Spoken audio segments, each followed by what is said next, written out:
সেবাশ্রয় নিয়েই কার্যত ব্যস্ত তিনি। এর মাঝে সমাজ মাধ্যমে ইঙ্গিতপূর্ণ পোস্ট সাংসদ অভিষেক বন্দ্যোপাধ্যায়। ইতিমধ্যেই তা নিয়ে শুরু হয়েছে জোর জল্পনা।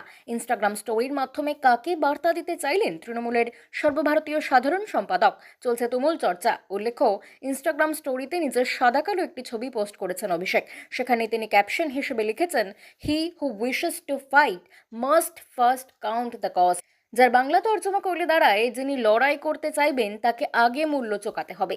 তবে কাকে ইঙ্গিত করেই পোস্ট করেছেন অভিষেক, সেই উত্তর অজানা। প্রসঙ্গত, ২৬-এর বিধানসভা নির্বাচনের আগে বৃহস্পতিবার রয়েছে তৃণমূলের রাজ্য সম্মেলন। নেতাজি ইন্ডোর স্টেডিয়ামে আয়োজিত এই সম্মেলনে তৃণমূলের পঞ্চায়েত, ব্লক, জেলা এবং রাজ্য স্তরের নেতা নেত্রীরা উপস্থিত থাকবেন দলনেত্রীর নির্দেশে। ওই সম্মেলন থেকেই দলনেত্রী মমতা বন্দ্যোপাধ্যায় নির্বাচন প্রসঙ্গে গুরু দায়িত্ব অর্পণ করতে পারেন দলীয় নেতৃত্বদের কাঁধে। রাজনৈতিক মহল বলছে, যাদের উদ্দেশ্যই এই বার্তা করা হোক না কেন, তৃণমূলের রাজ্য সম্মেলনের আগে অভিষেকের এই বার্তা অত্যন্ত তাৎপর্যপূর্ণ।